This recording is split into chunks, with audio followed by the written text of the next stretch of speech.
Rita here from the Health and Fitness Coach. Now, what I want to talk to you today is about change.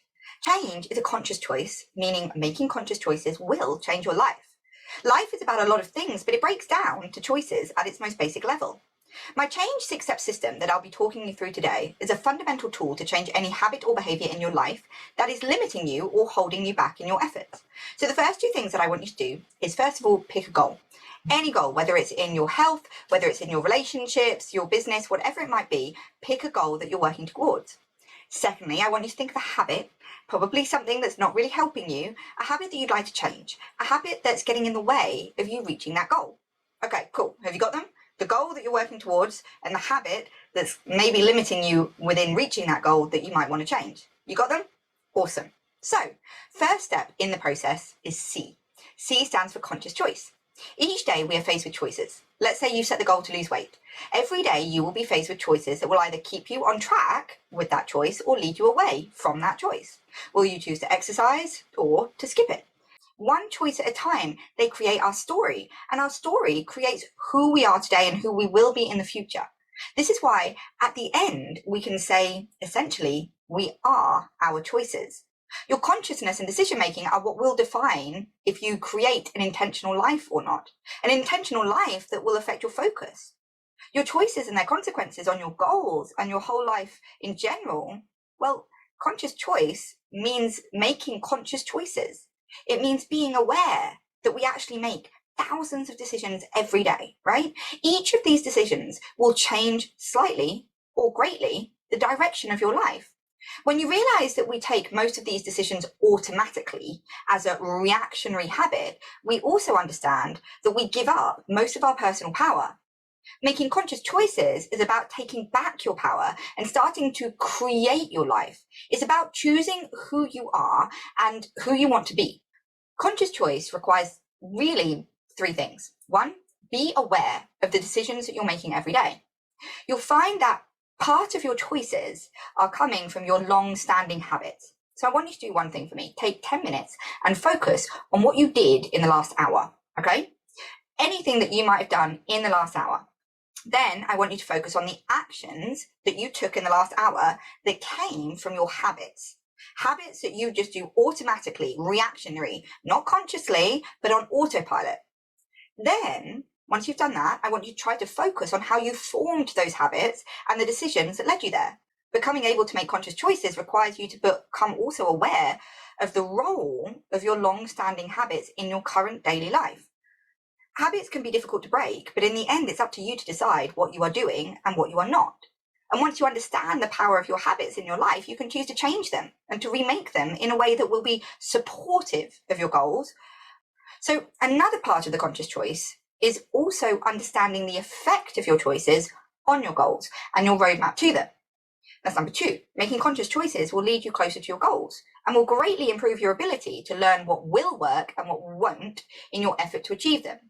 So I define conscious decision as a choice that you make aware of your values, aware of your goals, aware of your options, and also their consequences, and doing it free from the conditioning of your habits. Okay, so step one, the C, is stop reacting and going into autopilot.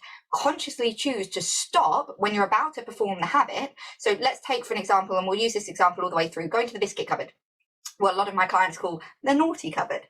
Going to the biscuit cupboard, rather than going on autopilot, opening that cupboard, grabbing the packet of biscuits and scoffing 10 or 12 in a go, consciously choosing to stop the moment. Close the cupboard, don't react, don't go on autopilot, understand that it's an automatic habit that you're in, and consciously choose to stop the moment. Step one. Step two is H. How am I feeling? Now, we all have times in which we get frustrated or overwhelmed or depressed or angry, and we also have times when we feel euphoric and joyous and excited about our lives. The secret is not to never feel the negative emotion. You know, that's not real. This is not a seminar about positive thinking. This is not about denial. It's about the power of using your emotions as action signals. You see, every emotion you've ever felt in your life is really a call to action for you. And what I want to show you is how to make that happen. Now think about something for a moment. What is more important to you than the way that you feel? The bottom line is everything that we want and do is because we think that action will make us feel a certain way. If I had some food, I would feel better. Or if, I made more money, I would feel like I had more power or more status or more control or more freedom or more security. Or if I was in a better relationship, I'd feel more love. But in reality, people don't really want the relationship. People don't want the money. They don't want the food. They don't want the biscuits. They just want to feel better. They want to change the way they feel. They want to change the emotional content of their life in that moment. It's important for us that we take a new look at emotions, that we see that some of the emotions that we consider sometimes to be negative emotions that we think are most painful may in fact be our best friends. They may be giving us signals that we need to make changes. If we heed these signals and if we utilize them, then we can change the quality of our experience and we can change the quality of our life really immediately. So just remember, emotions are the ultimate power. They start wars. They cause us to get married. They cause us to get divorced. Emotions and feeling create children. They can even make us ill. They can make us healthy. In essence, the history of your life, the history of this world, is the history of emotion. Emotions are the core that call us to action and change our entire lives. I found that people deal with emotions in one of basically four patterns. Either they avoid them. They literally try to not feel them. They try to distract. Two, some people don't try to avoid emotions. Instead, they go into the I'm just gonna endure it phase, or worse, I'll endure it, but I'll also deny it. Those people usually try and disassociate from those feelings. They try to say, well, it doesn't feel that bad, but meanwhile they keep stoking the fire inside themselves by thinking about how horrible things are. They never change their internal conversation. They never change their internal focus or, their internal belief system. And inevitably, this erupts, right? Because the more you don't listen to the messages of your emotions, the more intense those emotions start to become. The louder, you could say, they keep hammering on the door, like knock, knock, knock.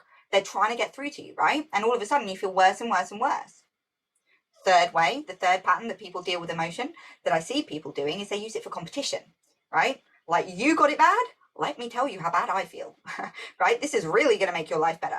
And I hear people do it all the time. Yeah, work's so terrible. Let me tell you how terrible things are.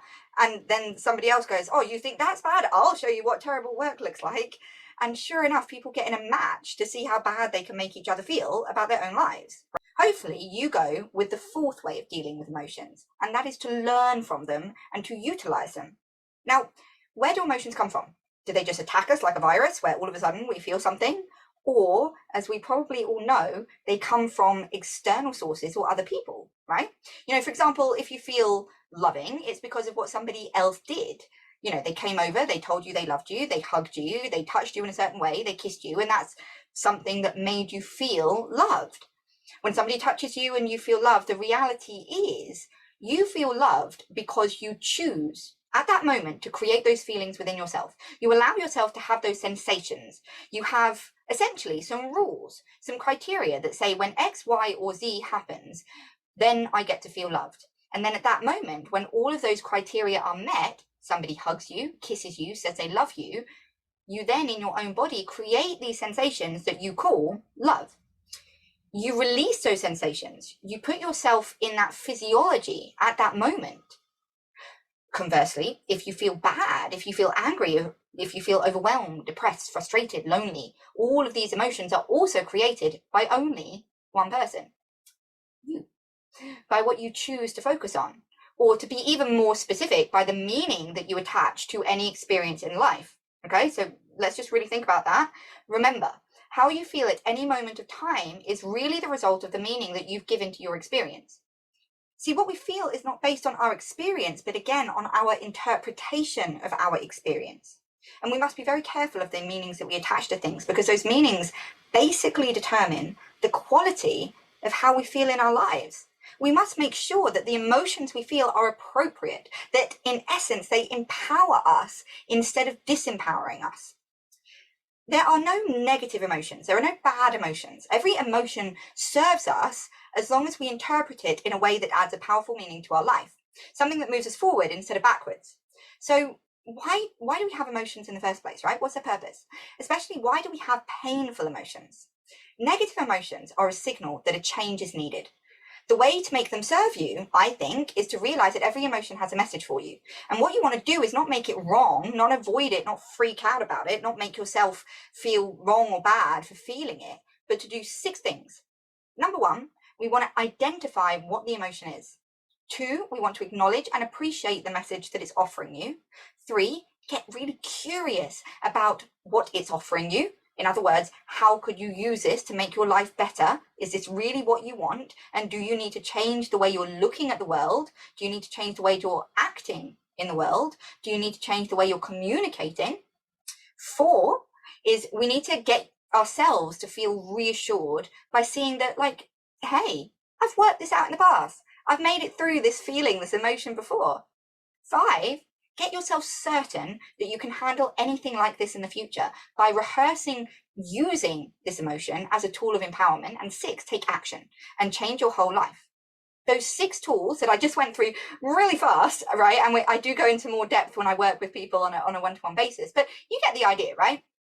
Because human beings seem to have unlimited ways of describing negative emotions. All right, I'll give you a few: frustration, insecurity, loneliness, boredom, sad, angry, impatient, annoyed, anxious, unsure, guilty, unworthy, depressed, disrespected, humiliated. I mean, I could go on, but we haven't got that long. Also, on the flip side, there's joy, love, success, abundance, contribution, flexibility, creativity, power, impact, curiosity, wonder, beauty, spirituality, respect, sincerity, integrity, kindness, confidence, ecstasy. I mean, you name it. We have lots of pleasure that we can have in our lives too, but the challenge is that most people spend more time in the negative. They spend more time trying to avoid those negative emotions instead of using them to make their life better. So what we want to do is to group them down. In other words, you might say, well, I'm feeling concerned or worried or anxious or scared or terrified, but that really all is just forms of fear, right? So basically what I do is I fit all emotions into 6 categories. You'll start to notice I like the number 6. It's a good number, right? So the 6 categories of how, that's the next bit for H, the 6 categories of how. Now, the challenge with this is we all have different labels for what a feeling means, right? So here's the first category of emotion would be the emotion of fear. Those could be things like concern, apprehension, worry, anxiety, feeling scared, terrified. These are all different types of emotions that we're going to, relate for the sake of our conversation to fear. The second category of emotion I call hurt. So any kind of feeling that you would link to hurt. And we're going to talk about how most of our feelings of hurt come from a sense of loss. Also in the hurt category is any emotion you've ever experienced that you would consider is causing you to feel like you're less than or unworthy. That would be in the hurt category as well. Third category is anger. And anger, again, has a large variety. Everything from mildly irritated to angry, resentful, livid, furious, enraged. Anything in that category we're going to talk about as an anger emotion. Or you could also talk about in the anger category as being held back, hindered in your pursuit of something. Fourth are emotions of disappointment. Anything that makes you feel really sad or defeated as a result of something you expect that maybe didn't work out well. Fifth is guilt emotions. So maybe another way of describing them would be the emotions of regret.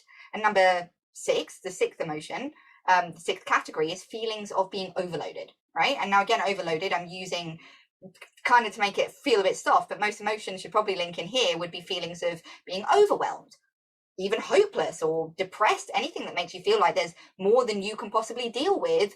That all goes within the overloaded category. All of these emotions, these categories of emotions are there for a reason. They're there to give us a message that something needs to change.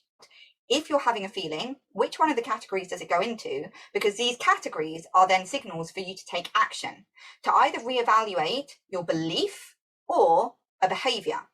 In other words, these categories are signals that tell us that we've got to make a change in order to get what we really want. And that's what these action signals are all about. They're not negative, they're not bad, they're not there to hurt us, they're there to serve us. So, let's take the biscuit cupboard example, right? Maybe someone is working all day, there's a woman at her computer, and suddenly she has to send an email to a client, and oh my gosh, she has no idea how that email is going to be received. She ends up sending it and she's terrified. Oh my goodness, I'm terrified. What if they leave me as a client? What if I lose the company $1 million?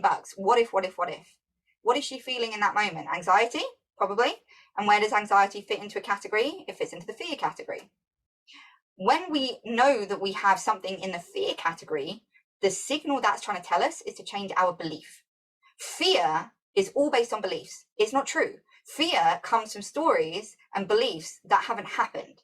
Fear is not a behavior, it's a belief. So if we have a fear feeling, we know that it's trying to tell us to change a belief that we have. And what usually would happen is this woman who sent this email, she's now anxious and terrified and fearful. She wants to avoid that feeling. She doesn't want to feel it. She wants to distract herself. So guess where she goes? The biscuit cupboard. And she grabs out 10 biscuits, and suddenly the feeling isn't quite so overwhelming, right? But what it's trying to tell you is don't go to the biscuit cupboard, change your belief. Another woman, maybe her job is data entry and she is bored out of her mind and she's just got constant data, and it feels like it's never ending and she never gets through that to-do list of data entry. And oh my goodness, where would that go? Overloaded category. An overloaded category is telling you to shift your behavior. That's not a belief, that's a behavior. Clearly, she is taking on too much, or clearly she's not working efficiently enough, or clearly she's got some sort of behavior that's not allowing her to get through the work, whether it's she is overestimating her time or something else, right? But it's telling her to change her behavior. But what does she do? Oh, I feel overloaded and stressed and overwhelmed. I will go to the biscuit cupboard, right? So we have to understand how we're feeling, one of those categories, in order to then understand why we're about to perform the habit that we want to stop. Hope that makes sense. Third step is to identify the action that you're about to take. This is the quickest step of them all. So maybe the habit is constant snacking throughout the day. The action is going to the biscuit cupboard, right? So we've just got to identify the action, because there could be a habit that encompasses more than one action. Snacking throughout the day might be the habit, and the action could be going to the cupboard, going to the fridge, going to the under the stairs Halloween candy storage, whatever it might be. There's one habit but many actions. So we want to identify the action. Fourth step is understanding what need you are trying to fulfill. So the fourth step is the N in change, right? All dysfunctional behaviors arise from the inability to consistently meet our core needs. The N is needs. People's needs aren't just behind the bad decisions that we make, they're also behind all the great things that we accomplish, right? But understanding your own needs and psychology can not only help you avoid toxic behaviors and habits, but can also help you achieve your goals. So what we want to know is, with this action and this habit, what need are you trying to fulfill? So these are, guess how many? 6. The 6 C's of need. First up is certainty. So certainty is the assurance that you can avoid pain and gain pleasure. If certainty is one of your core needs, then you probably need to feel secure and safe about the future. Maybe when you receive positive recognition, it might be accompanied by a need for certainty that the recognition is authentic and will continue. In order to live a life filled with certainty, your life has to stay the same, a nearly impossible expectation to fulfill. So you artificially control your environment by changing your expectations or by avoiding new situations or people. This process provides you with this sort of assurance that your actions will either avoid pain or gain pleasure, which then fulfills your basic need for certainty. Why might someone go to the biscuit cupboard for certainty? I feel really unsure about how my client is about to, perceive my email. What if they leave? What if I lose money? I know for certain that biscuit, that will make me feel good in this very moment. People go to food and booze for certainty all the time because of how they know it will make them feel. Second C of need is change, the need for the unknown, for new stimuli, right?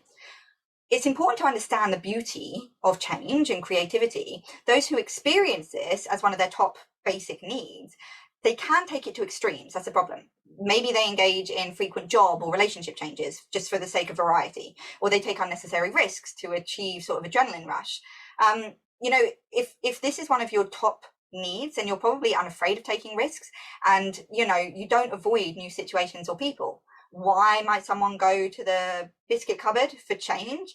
Well, if they're bored out of their mind because their job is the same thing every single second of every day and they feel like they're in Groundhog Day, at least that biscuit interrupts the boredom and gives them a quick little hit of change within their daily life. They've got so much certainty in their job that they need the change from the biscuit. Consequence is the third C of need, feeling unique, important, special, needed. Part of meeting that need includes receiving recognition. This translates into a desire to be seen, to be heard, to be listened to, in short, to be noticed. Recognition is a major driving force behind human behavior because it provides us with this sort of measurement system to analyze and track our own consequence in the world. Those who don't, devise a positive way to feel consequential kind of may end up taking drastic measures, right, to make themselves feel good, like turning to alcohol, turning to engaging in frequent arguments. Other people might surround themselves with friends that they view as less skilled or accomplished to provide sort of contrast to their own achievements. Either scenario can result in increased significance and consequence, but neither behavior is particularly healthy. The fourth C of need is connection, a strong feeling of closeness, union with someone or even something, right? And if connection is your sort of one of your top needs, you're probably constantly seeking out a close relationship with someone or something. And, people need love, and this can lead to some incredibly fulfilling relationships, but it can also cause you to sacrifice self-care in order to take care of others or maintain a partnership. I had a client who constantly ate takeaways because it was the only time she felt connected with her partner. Was that serving her goal of weight loss? Absolutely not. The fifth C is cultivation, or what we could call creativity, and an expansion of capacity, capability, and expansion of understanding. Those whose foremost core need is, creativity and cultivation are usually striving to be better and to learn more. They're usually good at their jobs, but they tend to move on quite quickly because they suddenly believe that they've reached their full potential somewhere, and through their constant striving for betterment, they never get bored, but sometimes they're constantly trying to be too good, and it can lead to like perfectionism and sometimes the neglect of rest and relaxation. So it's really important for them to keep stress levels manageable, because if someone's constantly looking to cultivate more and more, and they're a perfectionist and they're constantly on the go and they never stop, they get stressed. And what happens when they get stressed? They want to distract, and where do they go? The biscuit cupboard. The sixth C of need is contribution, a sense of service and focus on helping or giving or supporting others, right? Because living is giving, and those who experience contribution, they know this better than anyone, right? If you have a need to contribute, you're probably going to make a big difference in people's lives and community. But sometimes people who are so focused on that can lose sight of the fact that giving begins at home. And sometimes they can neglect themselves or those closest around them as they try and change the world, right? Many of your behaviors are based on which of your needs are and are not being met. Depending on which of the basic human needs are foremost in your personality, you could be spending a lot of time consciously or subconsciously meeting one or two of them. And if you don't succeed, it could then negatively impact your overall sense of well-being. So knowing which of your 6 C's is your primary driver and how this affects your ability to connect with yourself and your ability to get in control of your habits is crucial to your understanding of what drives you to do the things that you do. It can help you understand and manage your triggers and be in charge of your own emotions. So as we went through, there were many, many needs there, all of which led to the biscuit cupboard, right? Certainty of how it would feel good to eat a biscuit, or change because they're bored and the biscuit gives them variety, right? All of these different things. So we want to understand what need we're trying to fulfill in order to understand how to do the last 2 steps. The 5th step of change is the G, goal. So this is, again, a very simple step. The action that you're about to take, in this case, eating a ton of biscuits, does it serve your goal? If your goal is to lose weight, what do I hear? What's the answer? No, of course it's not going to serve your goal. So if your goal is to lose weight, and you're about to take the action of eating 10 to 12 biscuits, it's probably not serving it, right? So if the answer is no, you have to go to step 6, which is the E. Come up with an empowering alternative. Now, most people, the reason that they struggle to change their habits is they come up with an alternative, but it doesn't fulfill the need that the original bad habit was fulfilling. So let's say you're going to the biscuit cupboard for change, for variety, and you go, well, I'm going to stop doing that and replace it with the alternative of getting carrot sticks out of the fridge. Carrot sticks, do they give you a lot of change? Do they give you a lot of variety? No, they're not fulfilling that need for change and variety. So guess what? The new habit doesn't stick and you go back to the old one because it's the only thing that's giving you that need as a fulfilled option. So what we want to do is come up with an empowering alternative that does fulfill the need. So if it is change that you're trying to seek, maybe you find your next holiday. Every time you feel that urge to go to the biscuit cupboard, you go, cool, I'm going to book in my next holiday, or I'm going to search for a dress for that holiday, or book in an activity for that holiday, or search different hotels, or I'm going to look for the next day trip that I do with the kids. Whatever it might be, it's got nothing to do with food. It doesn't need to have anything to do with the original habit. It needs to be easy to implement, and it needs to fulfill the need. So in this way, this person who's bored, rather than getting up and eating, they're going to look for different activities and different holiday activities and different areas of that gives them variety and gives them a different way. That is an empowering alternative. If you stop smoking without an empowering alternative, you're going to end up binge eating, because they give you the same effect in terms of they slow down your breathing, they open your diaphragm, and they relax you. Binge eating and smoking give you the same certainty. There's certainty in both. If I binge eat or if I smoke, I will feel relaxed, I will feel calm.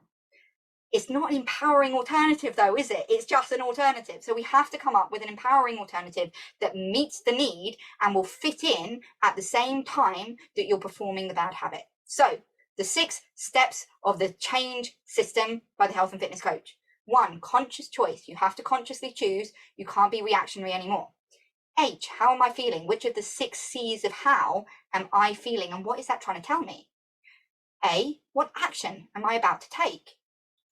N, what need am I trying to fulfill? What of the 6 C's of need am I trying to fulfill? G, is that going to serve my goal if I take that action? If not, E, what is an empowering alternative that can replace that habit and, more importantly, fulfill the need that the bad habit was enacting in the first place?